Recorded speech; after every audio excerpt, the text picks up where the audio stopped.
वैष्णवी हगवणे आत्महत्या प्रकरणामुळे रुपाली चाकणकरांवरती टीका केली जाते आणि त्यानंतर त्यांच्याकडून महिला आयोगाच्या अध्यक्षपदाचा राजीनामा मागितला जातोय। यावरती चाकणकरांनी टीका केली आहे।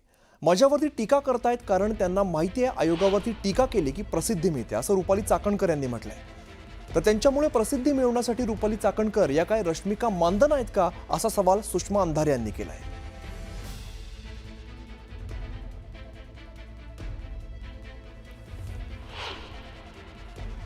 म्हणतात की माझ्यावर टीका केल्यावर प्रसिद्धी मिळते, त्यामुळे ते कदाचित राजभवनावर गेले। कोण आहेत चाकणकर? कोण आहेत चाकणकर? रश्मिका मंदाना आहेत का चाकणकर स्मृती इराणी आहेत?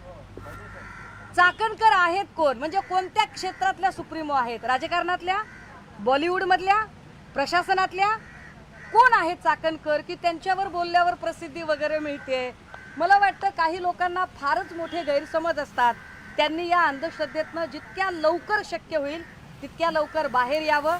त्यांच्यासाठी तत्परतेने पुढे आलेले त्यांचे लाडके भाऊ सुनील तटकरे साहेब यांनाही माझी विनंती असेल की तटकरे साहेब, तुम्ही तुमच्या लाडक्या बहिणीला या अंधश्रद्धेतनं बाहेर काढा।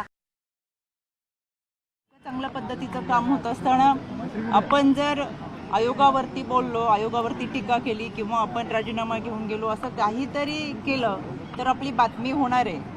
या अनुषंगाने हे सगळं चालू आहे असं मला वाटतं। त्याच्यामुळे आपण काम करत राहिलं पाहिजे। आता सकाळपासून 10:30 वाजल्यापासून बैठकीला आहे। हे मी तुमच्याकडूनच ऐकते काय बोलले ते, पण कोण काय बोलतंय मला असं वाटतं प्रत्येकाला अभिव्यक्ती स्वातंत्र्य आहे, ज्याला त्याला बोलण्याचा अधिकार आहे, कोणी काही बोलू शकतं। पण ज्यांनी बोलले ते मी घेतलंच नसेल तर त्यांना परत